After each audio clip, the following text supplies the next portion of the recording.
The thing that's different from this wave of immigration as opposed to any other one is that it is in every state simultaneously. There's more Mexicans here in the Hamptons than there are in Chihuahua. You know, Mexicans are the number one Latino group in New York right now. And head of Puerto Ricans and Dominicans, Costa Ricans, Ecuadorians, all those combined. Mexican is 85% of the immigration pie. All, through every state simultaneously. You can go to Toledo, Ohio, or Greensboro, North Carolina. And it would be just as true. Just as true. Yeah.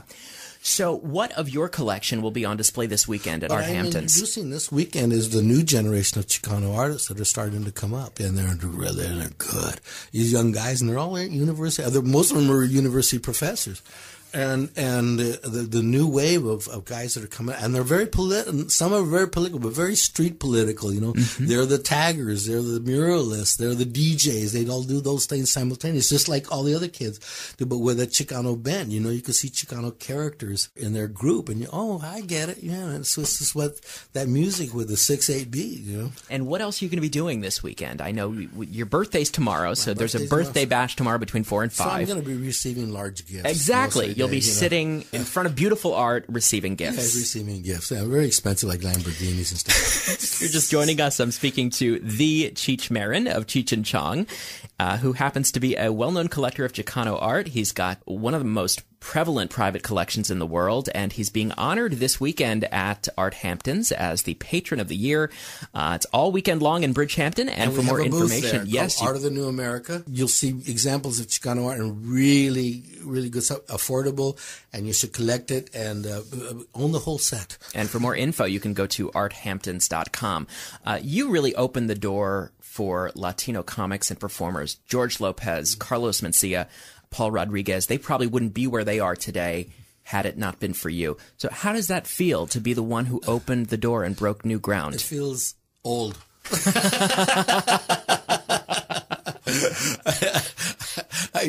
I knew these guys from before they were comics. George Lopez I knew before he was a comic. Because he came out and saw me one time. I was doing something, and I want to be a comic. He said, "If you need any good-looking guys and good-looking Chicanos in your movies, why, you know any?" So, I mean, you are his hero. Oh yeah, I just worked with George 3 days ago. He's doing this HBO special on my birthday tomorrow live from LA Live. And so we recreated the opening scene of Up Smoke, me and Tommy. I'm out there in the yard giving him a haircut, and George walked by. And George is a really good friend. His dream has come true all these years later. I love George, man. He's Chicano, has 3 jobs. Absolutely. So did you ever anticipate that you and Tommy Chong would reunite after all these years? I thought it was a real distinct possibility, and we did. You know, because being on stage with Tommy is like easier than breathing. I mean, it must be second nature to you. It really is. You know, we hadn't worked together for 20-some years, and we got on stage and didn't even have a rehearsal. Wow. Like, really, not a rehearsal. We just kind of, hey, wait, let's do this bit, and then we'll do that bit. It's in your bones. And it's just like, that's the scary part. It's so a part of your DNA that it's like. Well, I know you were planning a Cheech and Chong reunion in 2003, and then Tommy got busted. Yeah. It was a drug paraphernalia charge, and he went to jail for 9 months. So your plans were sort of put on hold for a while, because nothing throws a wrench in your schedule like prison. Yeah, exactly. I went and visited him in prison when he was doing this and that. We were working on a script when he got busted. So, hey, let's work on the script some more. And, hey, this went really well. I'll come back in a couple weeks. He says, no. Every time you come and see me, I have to look at my butt. Really? Every time, huh? Yeah. Well, maybe I could come tomorrow. So when he was busted, you didn't think, well, this is never going to happen. He was going to get out sometime. It was a bogus charge. Totally. And he was just, if he had the money to fight it and it wouldn't take forever years, he would absolutely have won. It was entrapment, pure and simple. Right. But the Ashcroft, who was the Attorney General at the time, had this little campaign, and they needed a face for it. Yeah, and they needed a public face, exactly. A well-known face. And he was a guy. He was the only guy in this whole dragnet. There was 56 people indicted. He was the only guy that got time. Only guy. He took the rap for everybody. He was the smallest member of the group. Yeah, so it's like, So, well, now you guys have reunited almost 30 years after you began, and you're still touring to this day. And the great thing is you have so many different generations of fans. It's amazing, man. It's like we're like the Cuisinart. Everybody uses one. Right. Do you sometimes feel like you've done everything? I mean, you have been a successful comedian, actor, writer. You're an art collector. You write children's books. You write children's music.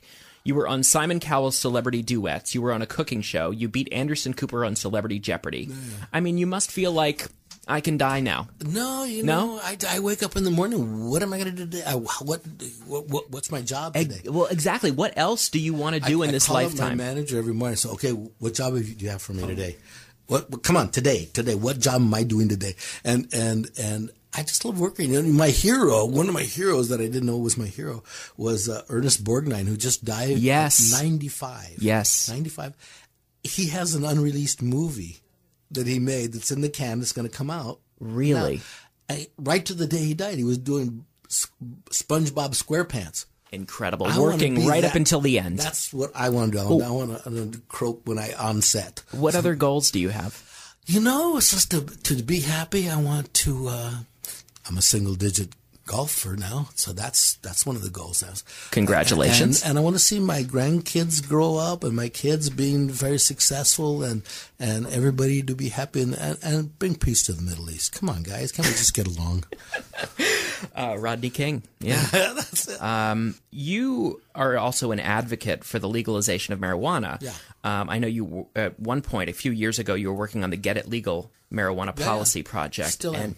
Real quick, because I think we should wrap up the interview where it began with the weed. Tell us why you think marijuana should be legalized in this country and what you're doing at this point to make that happen. Marijuana is our generation's and many other generations' chosen form of intoxication, just like beer was for one generation, or whiskey, or whatever it is. It doesn't lead to it leads to heroin as much as milk leads to heroin, or any of those things. And there's just a prohibition that's come out of the 30s from Anslinger, who was in league with DuPont. They were creating synthetic fibers, which was in competition with hemp, which was the other, and they outlawed it for that reason. But marijuana, still being illegal, is the world's number one cash crop. Mm-hmm. As they say, no, you can't. You have to drink whiskey. You can't smoke marijuana. You have to drink beer. You can't smoke. You have to take these pills that are exorbitant. You can't smoke marijuana. It is ridiculous. Isn't it costing this country a great deal of money? prosecuting. You can legalize marijuana, and it would cut the power of the Mexican cartels in half that day. That day, where we are funding a group of narco-terrorists that are coming increasingly into this country, and it's costing zillions of dollars to prosecute them and persecute them to no avail, first of all. And you legalize it, you can grow a plant in your backyard that's going to last you a whole year. I did a picture in Vancouver, and the day I got there, the paper, pot, Vancouver's biggest crop. Bigger than lumber, bigger than oil, bigger than computer industry, bigger than tourism, and it's illegal. A light has to go on sometime for somebody. And it's just this kind of Puritan ethic holdover that, we can't do that. It's a drug. You take 20 worse drugs every day, you know? Right. But do you believe we'll get there? Yeah. Oh, yeah, absolutely. It's 14 states have legalized medical marijuana, which is, this is a screen. I mean, exactly. I have a headache. I need marijuana. Right. And you get a doctor's prescription. We have this game that we're developing for our website. It's called Pot versus Pizza. And the theory being that you can get a pizza or pot quicker than you can get a pizza delivered to your house. That's true in New York City. And we're doing a game based on that. Isn't that an app? Is it going to be an app? It's an app. Yeah. The Big Fatty. I love it. Chong. Fantastic. And you can check that out at cheechandchong.com. And this afternoon, I've been speaking to comedian, actor, and art collector Cheech Marin. He is one half of the iconic comedy duo Cheech and Chong. It's been a pleasure talking to you. Thank you so much for coming. Coming up, more music and your 5-day forecast right after this. It's all right here on The Light on the Bays. Hey.